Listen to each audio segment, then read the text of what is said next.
Yeah, we've had a statement from Gianni Infantino, the FIFA president, who is always very vocal when it comes to speaking out. And in this statement, he said that he's shocked and saddened. This is not acceptable anymore. We have to stop this. And we have to do whatever we can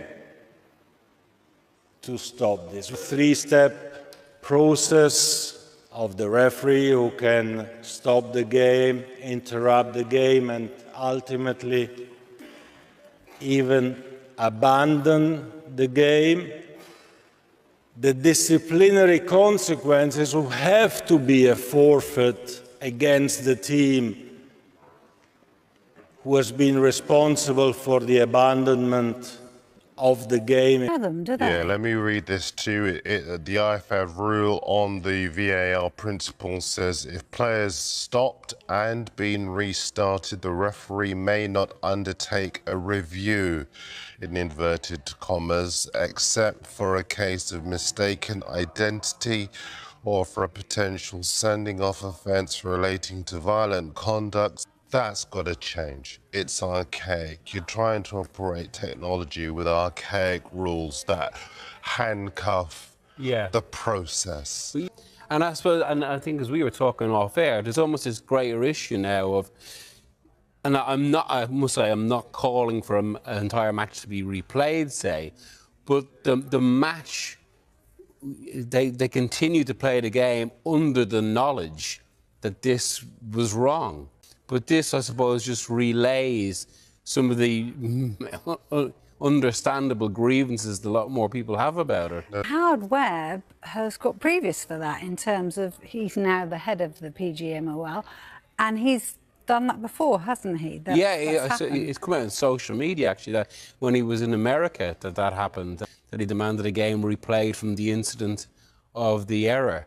I suppose the only issue there is then, and I suppose this is why it's a credibility crisis, and that if we start having these discussions and suddenly get into a situation where every single decision is disputed, it's kind of the problem of the precedent.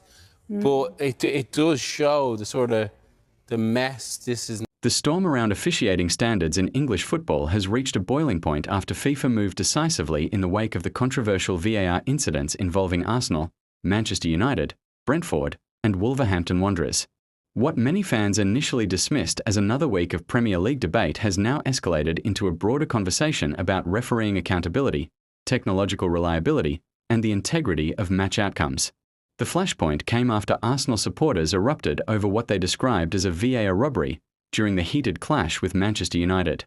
The decision in question, which saw a crucial call go against the Gunners, quickly went viral across social media, with pundits, former referees, and neutral fans weighing in. Many argued the VAR intervention failed to apply the laws of the game consistently, reigniting long-standing frustrations about how video review is implemented in England's top flight. FIFA's response has been notably firm. While the global governing body does not directly manage Premier League officiating, sources indicate it has intensified oversight discussions with domestic refereeing bodies following a string of high-profile controversies this season. The concern is not just one isolated mistake, but a pattern of decisions across multiple fixtures, including matches involving Brentford and Wolves, that have left clubs demanding greater transparency. At the heart of the issue is trust. VAR was introduced to eliminate clear and obvious errors, but critics argue the technology is now creating as many debates as it resolves. Arsenal's case has become the symbolic tipping point. Former players and analysts have pointed out that when fans, coaches, and even commentators cannot confidently predict how VAR will rule, the system risks undermining the very fairness it was meant to protect. Reports suggest FIFA is pushing for stricter evaluation protocols for referees involved in major VAR controversies. This could include enhanced performance reviews, additional training modules, and clearer communication standards between on-field officials and the video review booth. There is also growing momentum behind proposals to make VAR audio publicly available after matches, a move many believe would dramatically improve transparency. For Arsenal supporters, the frustration runs deeper than a single dropped result. Many feel there has been a pattern of marginal calls going against the club in big moments. Whether that perception is statistically supported or emotionally driven, the pressure it creates is very real. Football thrives on fine margins, and when those margins appear inconsistent, trust erodes quickly. Manchester United, Brentford, and Wolves have also found themselves entangled in recent refereeing debates, highlighting that the problem is league-wide rather than club-specific. Managers across the Premier League have become increasingly vocal, carefully choosing their words but clearly signalling dissatisfaction behind the scenes. The Professional Game Match Officials Limited, PGMOL, has already issued several clarifications this season, yet the volume of controversy suggests those measures have not fully calmed the waters. What happens next could be pivotal.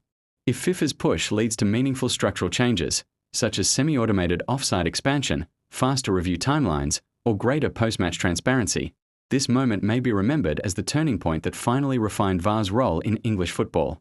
If not, the noise will only grow louder. One thing is certain: the modern game operates under an unforgiving spotlight.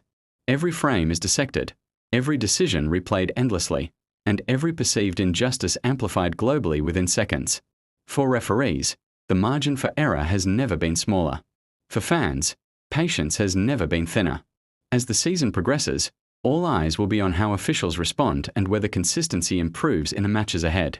Because in a league decided by the finest of margins, credibility is everything, and right now, the conversation around VAR is far from over.